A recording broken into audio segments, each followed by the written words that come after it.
Speaker is Britton Plourde from Syracuse University. Please go ahead. Okay, great. Thank you. I'm Britton Plourde from Syracuse University, not too far from here. And I'm grateful for the invitation to speak at this excellent workshop.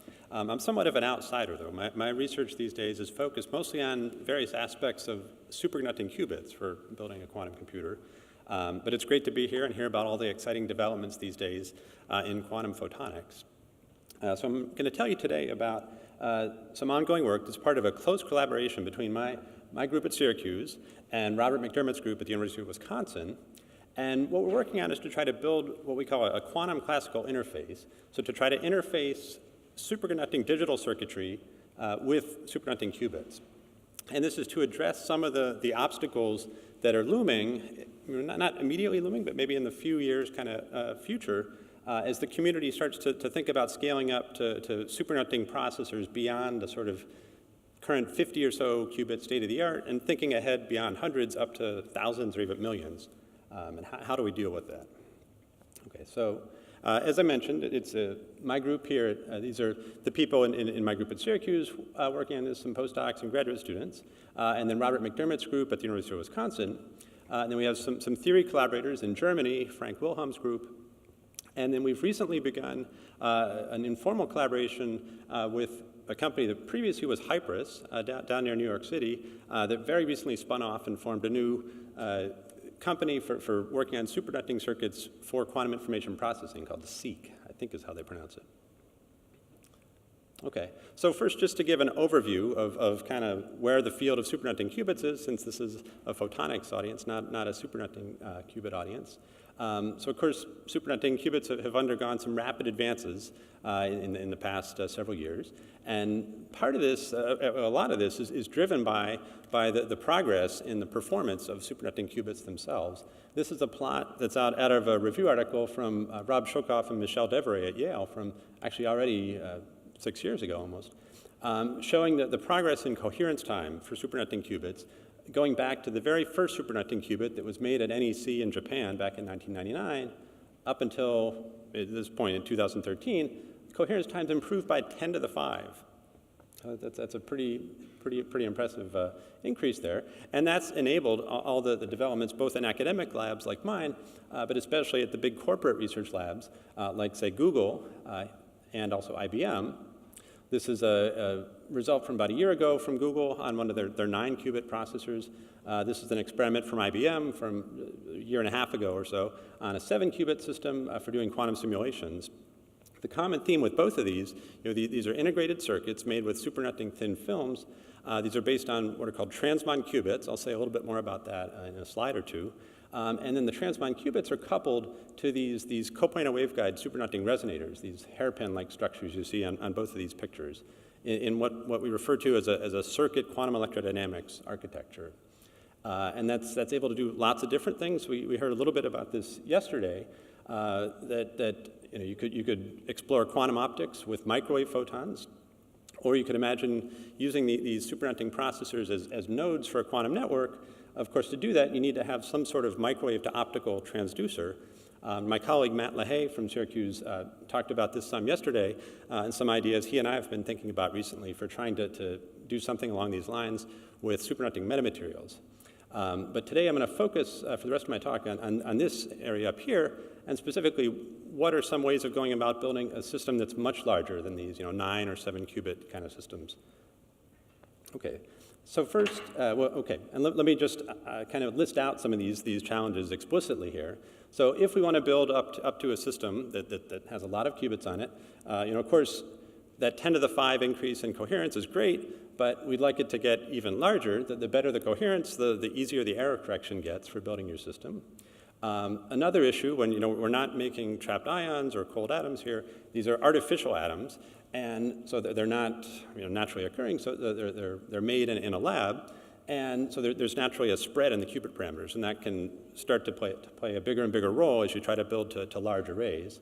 Related to that is the issue of frequency crowding. So these are all important areas. My lab is doing work on some of these, and they're being pursued by a lot of others in the community. But what I'd like to focus on are these sort of really big overhead issues. So the hardware requirements for controlling a large-scale qubit array and also the hardware requirements for reading out a large-scale qubit array. So that we don't need to have this type of electronics rack times 1,000,000 to build a 1,000,000 qubit system. Okay, so first let me just say just a little bit about a superconducting transmon qubit, just so we're all on the same page. So at its heart, a superconducting qubit you can think of as basically just an LC oscillator, but where we make one of the two elements slightly nonlinear. And we'll do this with the inductor. That turns out to be much easier to do with superconducting circuits. And there's a natural way to do this using Josephson junctions. So two superconducting electrodes that are brought very close together, sort of nanometer separation, by some oxide barrier in between. And by the miracle of the Josephson effect, you then get an inductor whose inductance depends on how much current's going through it. So that's the nonlinearity you need to push the potential so it's not quite a parabola anymore. So that you can spread out your energy levels and get a unique transition between the ground and the first excited state to make your qubit. And sort of the way that the field has evolved to make these, to sort of optimize the parameters for this anharmonic LC oscillator, is in something called a transmon qubit, which was first developed at Yale over a decade ago now. Okay, so to sort of set the stage for why there are some sorts of overhead issues, as I'm referring to them, for control and readout, let me first say kind of what the state of the art is, how most people around the world first control superconducting qubits, and then on the next slide we'll talk about how people measure superconducting qubits. So on the control side, so we've got our artificial atom. We can think about it on the Bloch sphere. I think we're probably all familiar with that, our North Pole and South Pole. And so our superconducting qubit is sitting here, and it's embedded in this superconducting cavity. And to make our rotations on the Bloch sphere, we can do this by sending in carefully sculpted microwave pulses, not so much like the cartoon I drew here, but something that has a very carefully shaped envelope tuned to the qubit transition frequency. And when we do that, and if we can control the amplitude and we can also control the phase, we can generate the rotations and which axis we're rotating about. And this typically is visualized in something like one of these Rabi chevron type of scans where we vary the width of the pulse here and sweep through the frequency, and we can see our resonant rotations right down the center here. And so with this type of control, this microwave pulse-based control, IBM and Google have both demonstrated that you can get fidelities beyond 99.9% for these gates. And this has already been possible for some years now.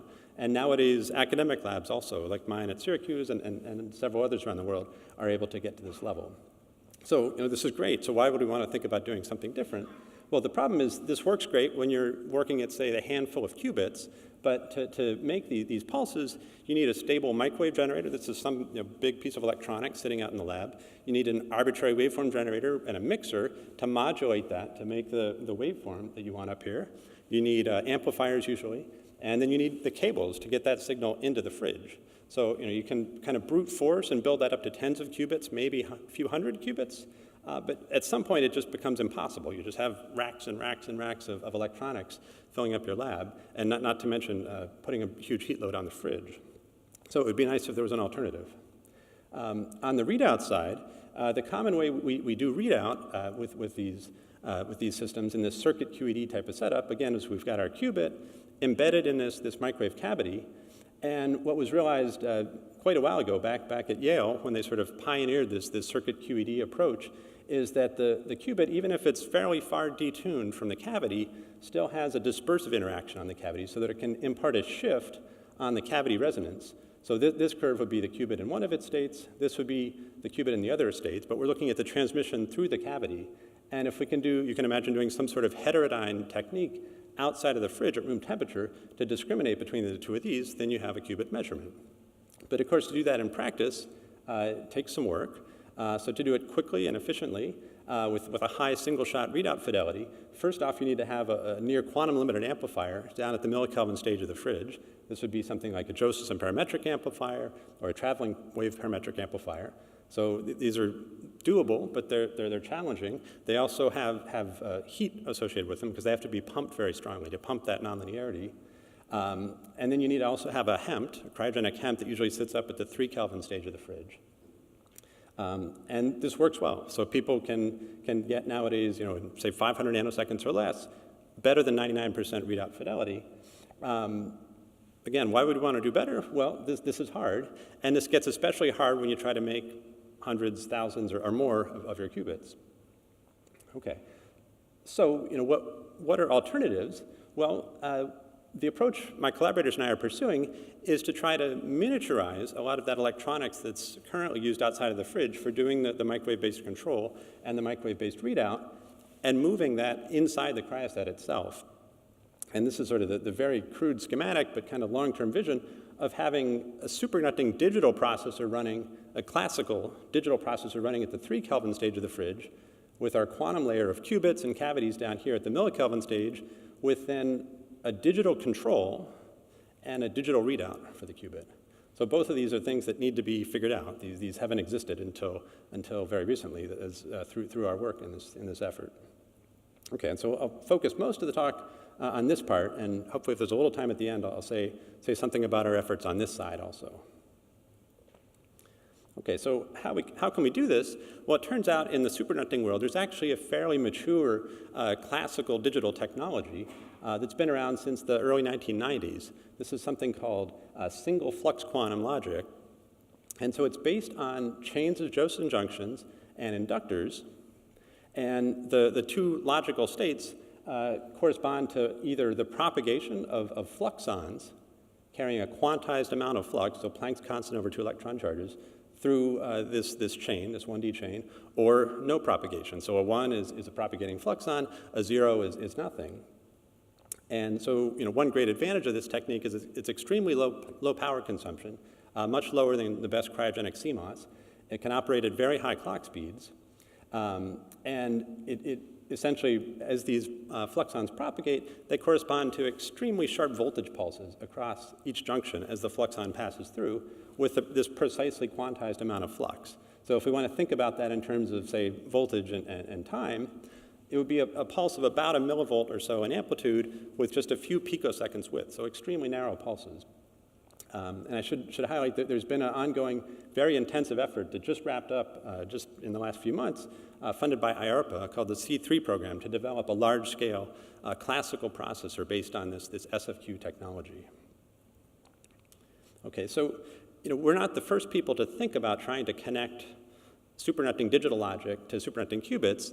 In the much earlier days of superconducting qubits, say back in the early 2000s, there were various ideas floating around for doing this, but the qubits back in those days were much more primitive, and there was really no practical way to do this interfacing, and there were much more pressing problems that had to be tackled anyway, like how to improve the qubits in the first place. But so just a few years ago, my collaborators at Wisconsin came up with this, I think, very cool idea of controlling qubits with SFQ pulses, and the idea is shown down here. So if this is probably the plot I should have had on the previous slide, showing what a voltage versus time plot would look like for one of these SFQ pulses. So again, it's about a millivolt or so tall, just a couple picoseconds wide. So on the scale of, say, the qubit precession, where the qubit is going to be typically maybe at 5 gigahertz or so, this is practically a delta function. And so if we think of this very cartoonish circuit schematic here, where our SFQ pulse generator would be represented by this voltage source here, that would be able to spit out these delta function voltage pulses.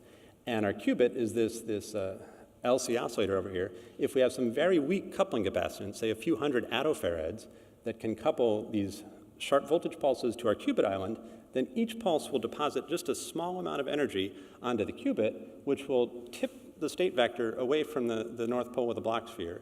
And as soon as it gets tipped away, of course, it's going to precess around the Bloch sphere at the Larmor frequency, which for our circuits is typically 5 or so gigahertz. And if we can now time our pulses so that the second pulse arrives right when we've gotten back to the same point on the Bloch sphere, we can tip it again, and then it'll precess around, and we'll sort of wander, not wander, but we'll go down the Bloch sphere, say from the north pole to the south pole, processing each time in between each kick.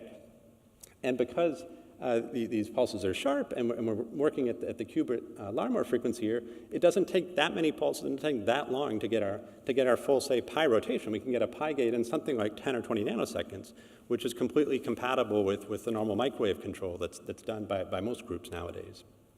Okay, so that's the basic idea. And how do we put this in practice?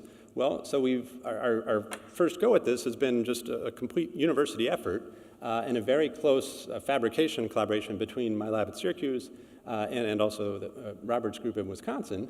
And so what we're doing is then a monolithic approach where we're fabricating both this fairly complex, certainly complex by university fab standards, superconducting digital circuitry on the same wafer as our hopefully highly coherent superconducting qubits. And so Robert's group in Wisconsin does the SFQ fab. They have a very nice high critical current density niobium process that they had developed earlier for superconducting amplifiers. And then they ship the wafer to us, and then we go down to Cornell, down to the nanofab, and then we pattern the qubits. And we finish up the qubits, and then we dice the wafer into dies, and we send half of them to Madison, keep half of them in Syracuse, and we do sort of parallel experiments on these. And yeah, I should point out our first paper on this just came out just a couple weeks ago. Okay, and so what does it look like a little bit more up close? So here's sort of the fab picture, and here's the circuit diagram. So the SFQ circuit is down here. This is a very rudimentary SFQ circuit. It just involves 4 Josephson junctions, and it's what's called a DC to SFQ converter. And DC in this case means anything that's slower than these ultra-fast or sort of picosecond scale SFQ pulses. So what we can do for now is we can trigger this SFQ driver circuit with a microwave pulse. And once per cycle of the microwave, the SFQ circuit spits out one of these SFQ pulses that can travel along this microstrip line. And so all of that the photograph is down here. This is the SFQ circuit. This is this microstrip line. And here's the end of the capacitor right there, where it couples to the qubit island, which is this big rectangle here.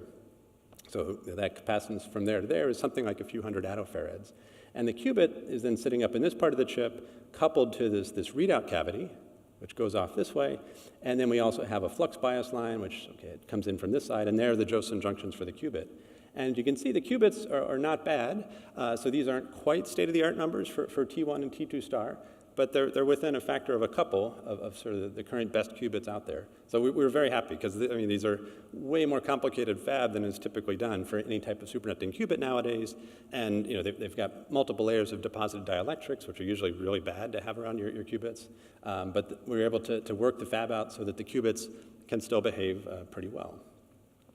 So now how do we actually tune up and actually try to measure our approach to control the qubits with the SFQ? Well, we can do it this way. So what we are looking at here is a plot where we're varying the bias current into this SFQ driver circuit. And on this axis, we're varying the duration of the microwave pulse that we're sending into the SFQ circuit to trigger it to spit out SFQ pulses.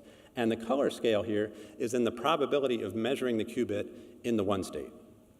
And so when we're below a threshold in the bias current, nothing happens because the SFQ circuit isn't outputting any pulses. But once we get above that threshold, we begin emitting pulses, and now we see Rabi oscillations in the qubit as we go along one of these lines.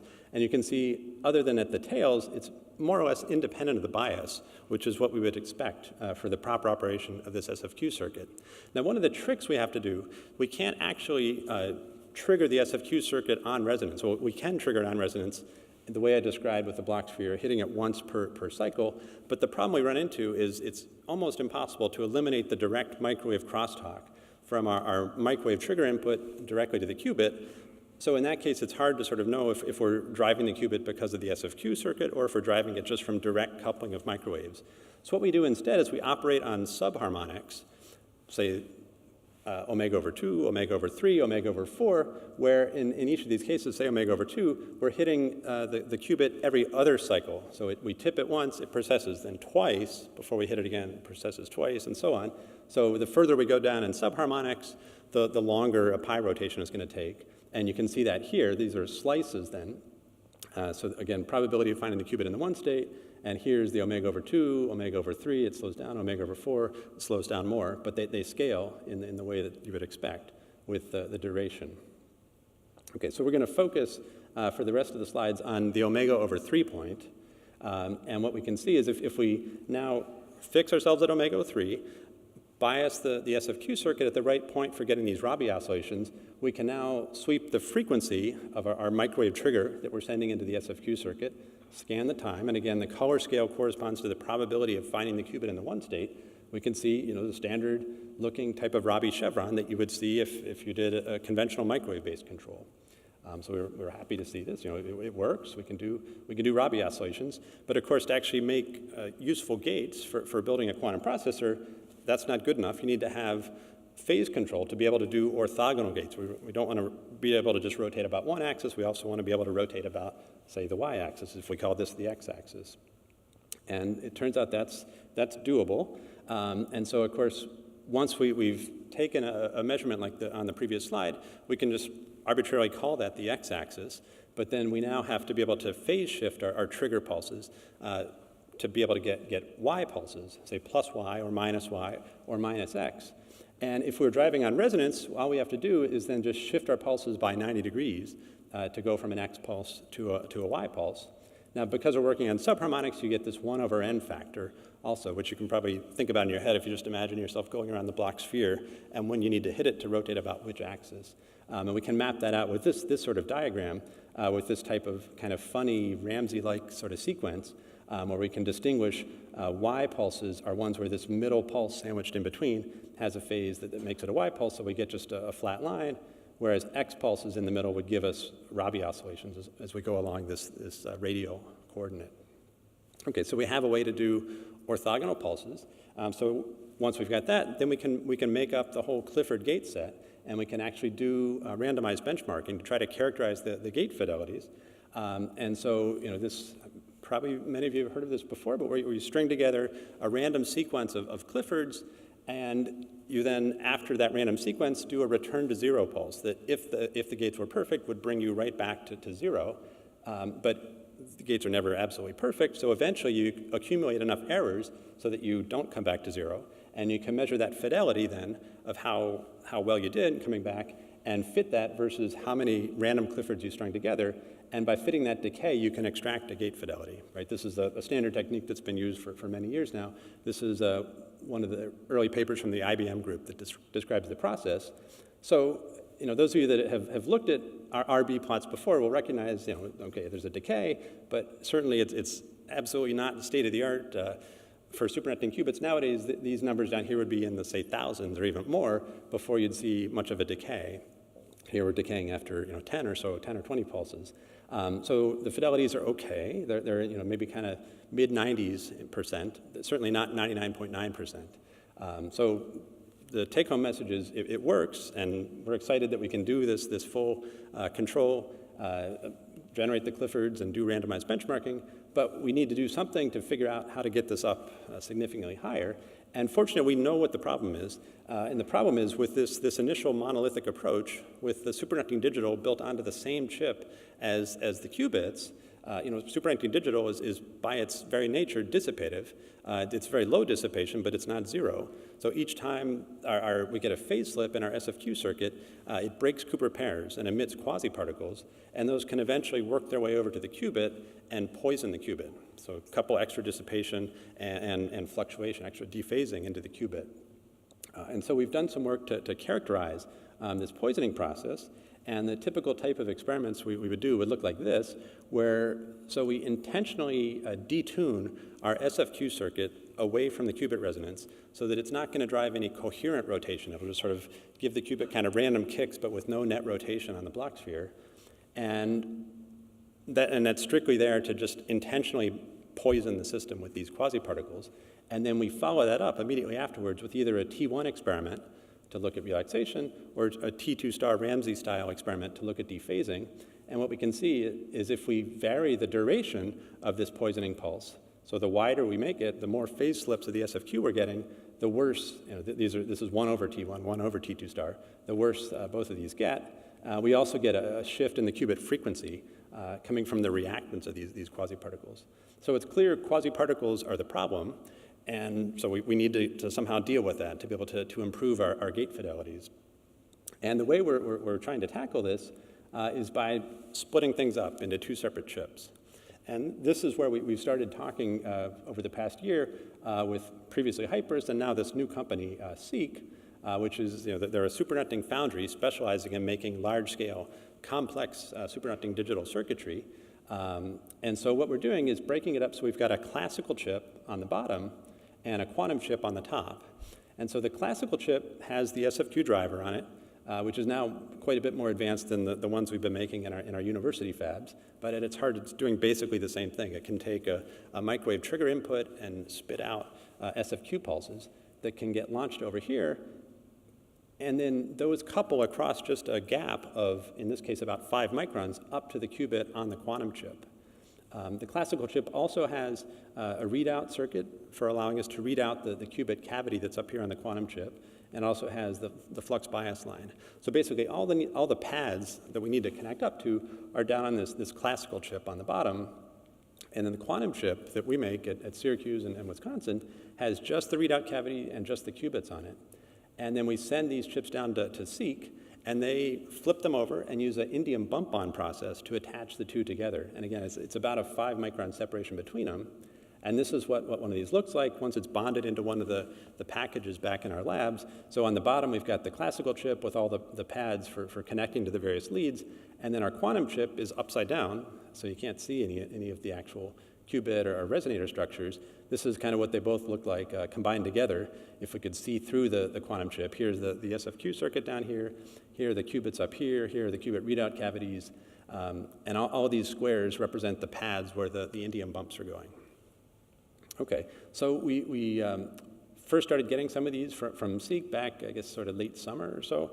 And took a little while to get the kinks worked out to get things that could survive the whole bonding process and get into our fridge. But we just started looking at some of these this winter, and the short answer is they work. So we're able to measure nice Rabi oscillations.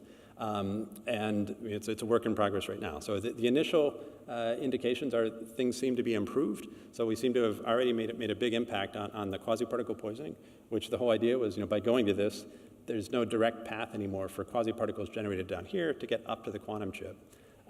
One of the issues we're working on right now is just the current powers that we need to trigger the SFQ on this structure are still quite high, and there seems to be some direct quasi-particle poisoning just from the sheer size of the microwave fields. So we're hard at work on it now, but we're excited to be moving into this new multi-chip module direction.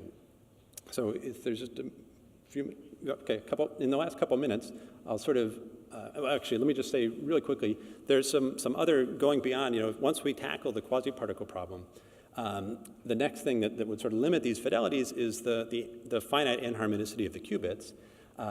And so our theory colleagues in Germany have come up with a way to apply optimal control theory to this system to come up with more complex pulse patterns that can deal with anharmonicities not being infinite in these circuits, so going beyond the simple resonant pulse trains that we've been doing. And this is sort of the long-term vision of how this might behave, how it might look with these SFQ-based shift registers that could store these complex bit patterns that could then be streamed down to our qubit to control and get really, truly high-fidelity gates. Okay, so I said I would try to reserve just a bit of time at the end to say something about this corner. So I've told you how we can do digital control of superconducting qubits. So digital readout is also something we've been working on. And I'll just briefly tell you about this, that this involves using a microwave photon counting circuit that we've developed. Also, again, in close collaboration with Robert McDermott's group at University of Wisconsin. And so this is a superconducting circuit that can absorb microwave photons and give us a click or no click, whether or not they're photons. And so our measurement approach is based on mapping the superconducting qubit state onto the cavity photon occupation in one of these microwave resonators in the circuit QED type of architecture, so that, let's say, if the qubit is in the 1 state, we get a large number of photons, say tens of photons in the cavity, whereas if the qubit is in the 0 state, the cavity is in the vacuum. And then we use our microwave photon detector just as a threshold detector of, are there a lot of photons or there are no photons? And then we can get this output, this essentially classical measurement result at the millikelvin stage of the fridge from that detector alone, and we don't have to use a quantum limited amplifier. We don't have to use a HEMT. We don't have to take the signal out of the fridge and beat it with a mixer and a microwave source and digitize. We get the answer right there at the bottom of the fridge. And so these are measurements of Rabi oscillations of a qubit measured with this Josephson photomultiplier approach. This is a measurement of Ramsey fringe of a qubit, again, measured with this photon counting approach. And our paper on this came out just back at the end of the summer. And the readout fidelity in this case was 92% in a single shot, which is not bad. And in this case, it was mostly limited by the qubit itself wasn't the greatest on this particular experiment, and that accounted for about 5% of this measurement infidelity. So that there are ways we could pretty rapidly, we think, get this up towards 99. Okay, so just kind of as a last slide here, this is kind of the really big long-term picture of how this might look. This is obviously very crude schematic, but this would be a really big fridge. But this paper that we published just about a year ago kind of goes through the numbers. If you wanted to apply this superconducting digital approach both to the control and readout and have this digital superconducting coprocessor running at 3 Kelvin and have this quantum classical interface down at the millikelvin stage, how you could build this and actually have 10 to the 8 qubits on it. So that's a lot more than obviously the current state of the art. And we're not saying anybody's going to do this tomorrow, but we showed in this paper, just going through putting the numbers in of, you could build this onto a dilution fridge that wouldn't be completely crazy. I mean, it would be extremely large, larger than any fridge that exists now, but it would be within reason, and you could really have 10 to the 8 qubits. So obviously lots of work has to happen between now and getting to this point, but hopefully we're laying the groundwork. And so just to summarize, I've told you about the various hardware challenges that are out there for scaling to a truly large superconducting qubit-based processor, both on the control side and the readout side. But we're taking the initial steps in tackling these problems by trying to come up with this way to interface superconducting SFQ digital to do the control with microwave pulses. And then also to do this photon counting-based readout, which I didn't say, but we have a scheme that we've been developing for then interfacing this photon counting-based readout to the same SFQ digital circuitry. So you can have sort of a one-style digital within the fridge for both control and readout. So thank you very much.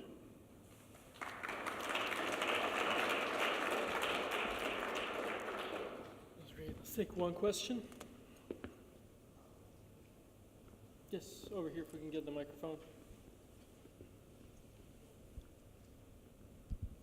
So I think Microsoft is known to be working on some also strategies to integrate superconducting or cryogenic electronics or CMOS and so on for control of their topological qubits. Is the architecture you've described transferable in some way also to address if topological qubits end up being viable to address gates and so on of operations? In principle, I mean, it probably wouldn't port over directly, but the same basic idea. Wherever you need microwave control, this type of scheme can be used. I've also talked with people from the semiconductor, the quantum dot community, who are interested in this. I was at a workshop at Michigan State maybe 2 months ago or so, and I got approached by people working on quantum dots who were thinking maybe we could do this in that system, and even someone who works on electrons and helium, like electrons floating on helium, as this potentially could be used there to run gates. So I think there probably is a way to extend it to topologically protected qubits too. Thanks. Sure. Great. Thank you very much.